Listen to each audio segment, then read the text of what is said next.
आज मैं लेकर आई हूँ आपके लिए माई classmate from far far away का 15th एपिसोड। लेकिन अगर आपने इससे पहले के एपिसोड्स नहीं देखे हैं तो आई सजेस्ट पहले आप उन्हें देख लें, लिंक आपको डिस्क्रिप्शन में मिल जाएगा।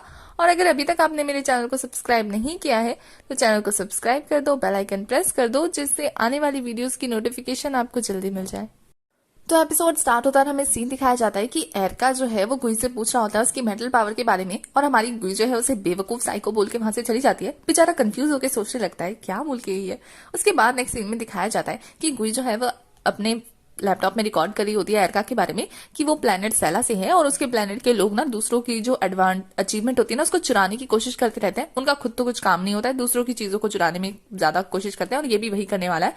दूसरी तरफ एरका जो है वो गुई के बारे में सारी रिसर्च करके बैठा होता है और कह रहा होता है कि तुम्हारा प्लेनेट मेरे प्लेनेट से ज्यादा सक्सेसफुल है, तो देखते हैं कि तुम कितने दिनों तक अपने पावर को छुपा दियो। मैं ना तुम्हें अपने काबू में करके ही लाऊंगा, मैं तुम्हारे साथ जरूर खेलूंगा।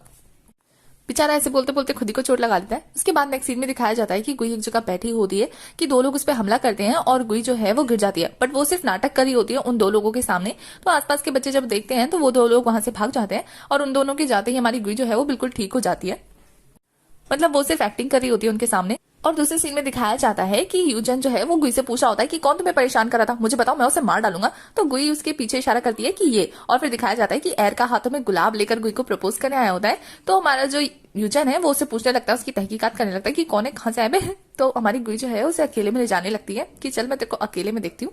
और यहाँ यूजन जो है वो ये हालन को फोन करके बता देता है कि भाई तेरा तो पट्टा कटने वाला है, क्योंकि आज गुई को एक लड़का लेके गया प्रपोज करने के लिए, तो जल्दी से आ जा।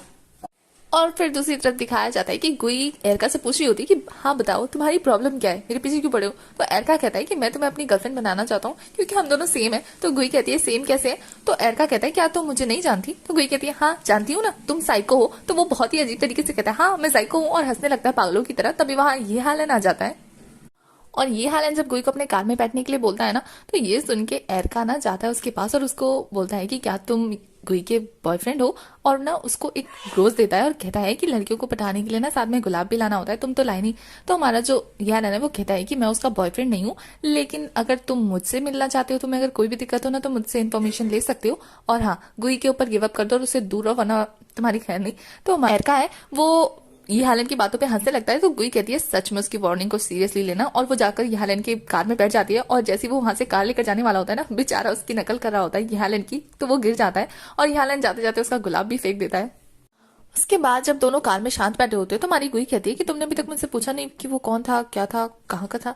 जिसमें यालन कहता है कि क्या वो इतना जरूरी है, क्या मुझे पूछना चाहिए। जिसमें गुई कहती है नहीं। तो दोनों हंसने लगते हैं। उसके बाद नेक्स्ट सीन में दिखाया जाता है कि ये हालन जो है वो गुई को उसी सीक्रेट रूम में लेके गया होता है जहां वो पहले एंजॉय करते थे। तो गुई जो है वो रूम को सजा हुआ देख के बहुत ज्यादा खुश होती है। और फिर ये हालन कहता है कि तुम्हें लगेगा कि मैंने बच्चों जैसी हरकत की है, पर ये रूम मैंने तुम्हारे लिए सजाया है। तुम कोमा से उठने के बाद फर्स्ट टाइम यहाँ पे आई हो ना, तो इस वजह से मैंने इस रूम को सजाया। और फिर वो कहता है कि तुम्हारे लिए एक और सरप्राइज है। उसके बाद वो लाइट ऑफ करता है। तो गुई कहती है कि ऐसा कौन सा सरप्राइज है जो अंधेरे में दिखाओगे। तो ये हालन कहता है नहीं रुको, और फिर वो लाइट ऑन करता है। तभी दिखाया जाता है कि उसके सभी दोस्त वहां आ गए होते हैं, जहाँ ईरा भी होती है और यूचन भी। वहां डिगमैन भी आ जाता है, जिसके साथ वो लोग बहुत अच्छे से गाना गाते हैं जो कि गुई को बहुत अच्छा लगता है। तभी ये हालन उसके पास आता है और उसे कॉन्ग्रेचुलेशन कहता है क्योंकि वो जाग चुका है, और कहता है कि जागने के बाद ना अब मैं तुम्हें कभी भी अकेला महसूस नहीं होने दूंगा, क्योंकि मुझे पता है कि तुम अकेला फील करती हो, क्योंकि मैंने तुम्हें 3 बार रोते हुए देखा है। तो वो कहता है कि फर्स्ट टाइम तब जब हम मिलिट्री ट्रेनिंग में गए थे और तुम आसमान को देखकर रो रही थी, तब मुझे लगा था कि तुम नाटक कर रही हो, पर धीरे धीरे मुझे रियलाइज हुआ कि तुम अकेली थी। उसके बाद सेकेंड टाइम मैंने तुम्हें म्यूजियम में रोते हुए देखा था जब तुम कार्डोशी को देखकर रो रही थी, क्योंकि वो भी लोनली होते हैं। और थर्ड टाइम मैंने इसी रूम में तुम्हें रोते हुए देखा था जब हम वो मूवी देख रहे थे एलियन वाली। तब मैंने खुद को कंट्रोल नहीं कर पाया और मैंने तुम्हें किस कर दिया। एक्चुअल में मैं तुम्हें कंसोल नहीं कर रहा था, बल्कि मैं तुम्हें लाइक करता था इसलिए। और मैं अब तुम्हें कभी भी अकेला नहीं महसूस होने दूंगा, और तुम ऐसा फील भी मत करना कि तुम अकेली हो, हम सब तुम्हारे साथ हैं। जिस पे वो सभी भी एग्री करते हैं और हमारी गुई बहुत ज्यादा खुश होती है। और उन्हीं खुशी खुशी वाले माहौल के बीच में हमारी जिंगजिंग एंट्री मारती है, जिसकी एंट्री से हमारी गुई के फेस पे बहुत बड़ी स्माइल आ जाती है। अब बेस्ट फ्रेंड तो बेस्ट फ्रेंड होती है ना। और यहाँ हमें ये भी पता लगता है कि हमारी जिंगजिंग जो है वो सिंगापुर में थी और वो सिंगापुर से आई थी हमारी गुई से मिलने। और वो सभी यहाँ पे बहुत अच्छे से सेलिब्रेट करते हैं उस मोमेंट को। मतलब वो फ्रेंड का गेट टुगेदर बहुत ही ज्यादा अच्छा जाता है। और फिर नेक्स्ट सीन में दिखाया जाता है कि रात को हमारी गुई ना बहुत ज्यादा करवट बदल रही होती है, बहुत ज्यादा सोने की कोशिश कर रही होती है, बट सो ही नहीं पा रही होती है। और फिर वो ना अपनी बॉडी को भी चेक करती है, जो कि सब कुछ नॉर्मल दिखाती है, पर वो फिर अपनी बॉडी को छूती है और उसको बहुत ज्यादा अजीब लगता है। तभी वो बाहर बैठ के पानी पी रही होती है। तभी यूजन उसके पास आता है और उससे पूछता है कि क्या हुआ, जिसपे गुई कहती है कि पता नहीं क्यों उसे ऐसा लग रहा है उसकी बॉडी गर्म है। तभी यूजन उसे छूता है और कहता है नहीं, उसे तो बुखार नहीं है। तो गुई कहती है पता नहीं मुझे ऐसा क्यों लग रहा है कि मेरी बॉडी में से हीट निकल रहा है और मेरी हार्ट बीट ना बहुत ज्यादा फास्ट हो गई है। तो यूजन कहता है कि कहीं ऐसा इसलिए तो नहीं हुआ है जब से ये हालन ने तुम्हें प्रपोज किया है। तो वो कहती है कि हाँ, बट ऐसा हो क्यों रहा है। जिसपे यूचन जो है उसे बताता है कि ये लव सिम्टम्स हैं जो कि तुम्हें हो रहे हैं। अब तुम 3 साल से कोमा में थी, 3 साल तक वही इंसान तुम्हें प्यार करा था, तुम्हें सपोर्ट करा था, तुम्हारी केयर करा था, तो अब तुम उसे लाइक करने लगी और अब तुम उसे फील करी हो। तो गुई कहती है नहीं, मैं उसे पसंद नहीं करती। तो वो कहता है पसंद करती हो तो बोल दो ना, इसमें मना करने वाली कौन सी बात है। और ये बोल के यूचन वहां से निकल जाता है और गुई को इस बात पे इतना ज्यादा गुस्सा आता है कि वो उसी टाइम पे जाती है और अपना कैमरा ऑन करके उसको कहती है शट अप, मैं उसे पसंद नहीं करती। मैं एक ह्यूमन को कैसे पसंद कर सकती हूँ, मैं उसे पसंद नहीं करती। मुझे तो अपने घर जाना है ना, मैं ऐसे वैसे प्यार भी नहीं पड़ सकती। और ये बोलते बोलते ना बेचारी गुस्सा हो जाती है। और फिर नेक्स्ट सीन में दिखाया जाता है कि ये हालन जो है वो कैफेटेरिया में गुई का वेट कर रहा होता है। तो वो गुई नहीं आ रही होती तो उसे फोन लगा देता है। दूसरी तरफ गुई जो है वो कैफेटेरिया ही आ रही होती है, बट वो ये बोल देती है कि सिर्फ काम है इसलिए वो अभी नहीं आ सकती। तो ये हालन उसे पिकअप करने का बोलकर फोन काट देता है। और फिर दिखाया जाता है कि गुई बाहर से उसे देख रही होती है, बट वहां से वापस इसके बाद नेक्स्ट सीन में यह हालन गुई को छोड़ने आया होता है। तो गुई कहती है कि मैं ईस्ट में रहती हूँ और तुम वेस्ट में, तो फिर तुम डेली डेली क्यों छोड़ने आते हो। जिसपे ये हालन कहता है क्योंकि मुझे अच्छा लगता है और अब तो मैं अपने मॉम के साथ भी रहता हूँ तो मुझे और ज्यादा अच्छा लगता है। और तुम उठ गई हो तब से तो ऐसा लगता है कि मैं दुनिया का सबसे ज्यादा खुशकिस्मत इंसान हूँ, मतलब बहुत ज्यादा खुश हूँ। और फिर वो कहता है कि मेरी मॉम ने तुम्हें खाने पे बुलाया था तो क्या तुम चलोगी। जिसपे कोई कहती है बहाना मारते हुए कि अभी इन दिनों वो बिजी है तो वो नहीं जाएगी। तो ये हालन को भी थोड़ा अजीब लगता है, बट वो अवॉइड करता है। उसके बाद नेक्स्ट सीन में हमें उसी प्रोफेसर को दिखाया जाता है जो कि एक्सपेरिमेंट कर रहा होता है। एक तरीके का कोई लिक्विड बनाता है जिसे अपनी बॉडी पे लगाकर वो ये टेस्ट करने की कोशिश कर रहा था कि क्या वो अभी इसे लगा के धूप में जा सकता है, बट वो नहीं जा पाता। उसका एक्सपेरिमेंट फेल हो जाता है तो वो बहुत ज्यादा गुस्से में होता है, बहुत ज्यादा बौखला जाता है। उसके बाद नेक्स्ट सीन में दिखाया जाता है कि ये हालन गुई के साथ कॉफी पी रहा होता है। वहां वो कहता है कि इन दिनों तुमसे मिलना कितना ज्यादा मुश्किल हो गया, या तो तुम्हारे ऊपर काम का प्रेशर ज्यादा हो गया या फिर तुम मुझे इग्नोर करने की कोशिश कर रही हो। तो गुई जो इसकी बात से सरप्राइज हो जाती है। तो ये हालन कहता है पर मुझे पता है कि तुम ऐसी नहीं हो।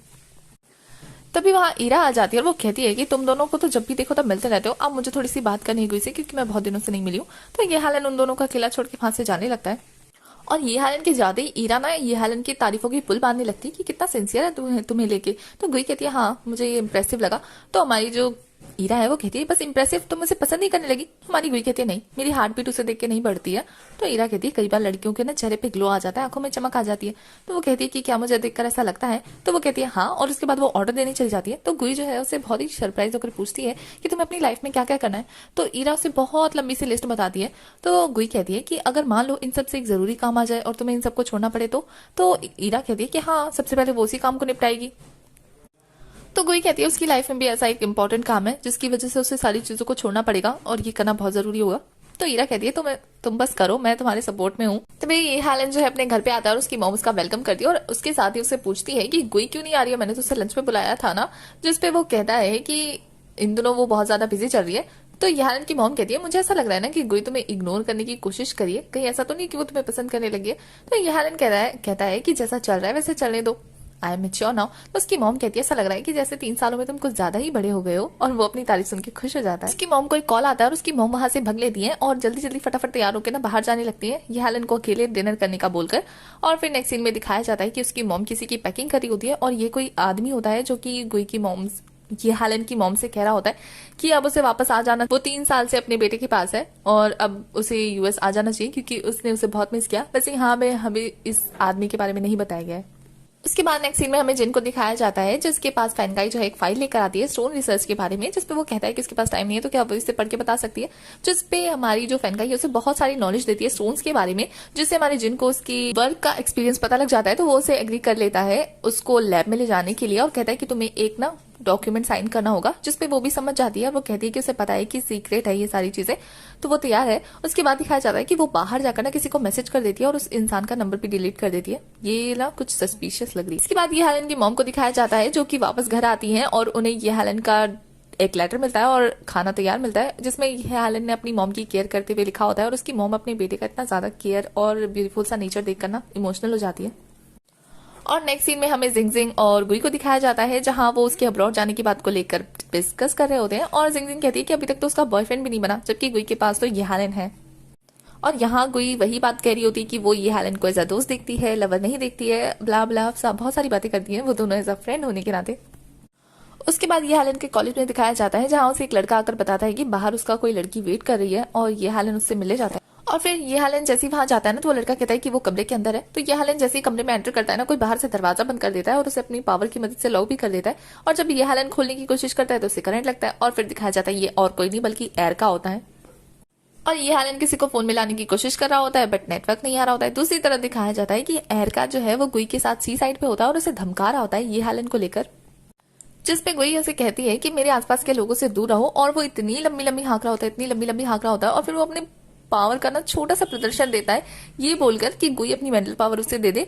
और फिर वो अपनी पावर दिखाता है जिससे खास तो कुछ होता नहीं है। और फिर जब गुई उसे अपनी पावर दिखाती है ना तो बेचारी की पावर देखकर ना गुई की उसकी हालत खराब हो जाती है। वो कहता है दीदी दीदी सॉरी माफ कर दो, अब के बच्चे की जान लोगी क्या, मैं छोड़ दूंगा उसे।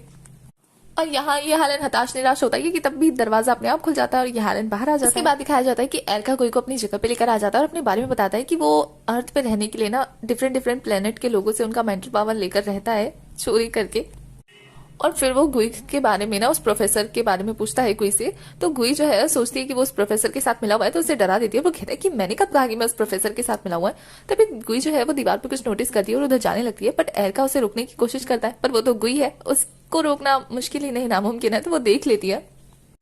तो गुई कहती है अच्छा तो तुम मुझे मारने की प्लानिंग कर रहे थे, मेरे बारे में रिसर्च करके रखी हुई है। तो वो कहता है दीदी मैं ऐसा कैसे कर सकता हूँ, मैं तो तुम्हारे छोटे भाई जैसा हूं ना, मैं ऐसा नहीं करूंगा पक्का। मेरी तो खुशकिस्मती है कि तुमने मुझे छोड़ दिया, तुम्हारी पावर तो बहुत ज्यादा है। ये तो गिरगिट निकला, कैसे रंग बदल लिया।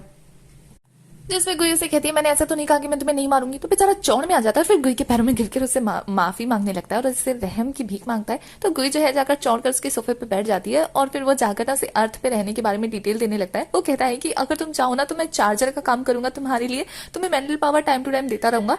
जिससे गुई जो है खुश हो जाती है उससे और वहां से जाने लगती है। और उससे कहती है कि जब भी तुम्हें मैं बुलाऊंगी ना तुम्हें आकर मुझे चार्ज करना होगा, जिसपे वो मान जाता है। उसके बाद नेक्स्ट सीन में दिखाया जाता है कि ये हेलन जो है वो गुई को ना अपने कल के बारे में जो उसके साथ जो हादसा घटा था उसके बारे में बता रहा होता है। पूछता है कि क्या इससे तुम्हारा कोई लेना देना है, जिसपे कोई मना कर देती है। और फिर हमारा ये हेलन जो है वो कहता है कि 3 साल पहले जब मेरे ऊपर अटैक होने वाला था तो तुमने मुझे बचाया था। इस पे गुई कहती है कि ऐसी क्या बकवास कर रही हूँ, मेरे पास थोड़ी ना पावर है कि मैं तुम्हें बचा पाऊंगी। तो वो कहता है पर मुझे तो यूचन ने कुछ ऐसा ही कहा। जिसपे गुई कहती है कि यूचन तो पागल है, उसकी बात का यकीन ही क्यों करते हो। और ये हेलन को देख के लग नहीं रहा होता है कि उसने गुई की बातों पर भरोसा कर लिया। तो हमारा ये हेलन जो है वो सेकंड प्लान अपनाता है और वो क्या करता है यूचन को टल्ली बना देता है और फिर उससे पूछता है कि क्या तुम्हारी बहन को तुम अच्छे से जानते हो, तो उसके बारे में तुम्हें कुछ अजीब नहीं लगता। जिस पे यूचन कहता है हाँ लगता तो है, वो बहुत तेज दौड़ती है, उसका आईक्यू बहुत अच्छा है, वो कम खाती है, थोड़ा ज्यादा दिमाग है उसका। तो ये हेलन कहता है तो तुम्हें ये कब से लग रहा है। तो वो कहता है कि ये तो मुझे बचपन से लग रहा है क्योंकि बचपन से वैसे बिहेव करती है जैसे कि वो 300 साल पुरानी कोई बुढ़िया हो। और फिर दिखाया जाता है कि हमारी गुई ने यूचन से ये बार बार रिपीट करवाया होता है, बार बार, इतनी बार कि बेचारा नशे में भी वही बड़बड़ा रहा। तो ये हेलन जो है वो यूचन की बातों को सुनकर सोच रहा होता है कि कहीं वो ज्यादा तो रिएक्ट नहीं कर रहा। उसके बाद नेक्स्ट सीन में ईरा और उसकी टीम को दिखाया जाता है जो कि उसी सिक्योरिटी गार्ड के बारे में पता कर रहे होते हैं। उन्हें ऐसा लग रहा होता है कि वो कहीं भाग गया है या लापता हो गया है जिसके बारे में उन्हें पता करना है। तो वो लोग जगह जगह उसको ढूंढने की प्लानिंग कर रहे होते हैं। और फिर नेक्स्ट सीन में दिखाया जाता है कि ईरा जो है वो एरका के ना कॉफी शॉप में पहुंच चुकी होती है और वहां जाके कहती है कि तुमने यहाँ पे जॉब हायरिंग के लिए ऐड डाला है ना, मुझे यहाँ पे हायर होना है। और फिर ना वो उसको ताना भी मारती है क्योंकि वो खा रहा होता है। तो वो कहती है कि अगर तुम ऐसे खाओगे ना तो ये कैफे शॉप ना बैंकरप्ट हो जाएगा। उसके बाद नेक्स्ट सीन में उस पत्थर के साथ साथ दिखाया जाता है गुई को जो कि सोच रही होती है कि इन दिनों उसके साथ जो अजीब अजीब घटना हो रही है वो कुछ स्कूल से रिलेटेड तो नहीं है। और उसका ऐसे सोचते सोचते में ही एपिसोड खत्म हो जाता है। तो एपिसोड 15 की एक्सप्लेनेशन होती है खत्म। आगे की कहानी के लिए आपको नेक्स्ट एपिसोड तक वेट करना होगा। तब तक चैनल को सब्सक्राइब कर दो, बेल आइकन प्रेस कर दो जिससे आने वाली वीडियोस की अपडेट के लिए आपको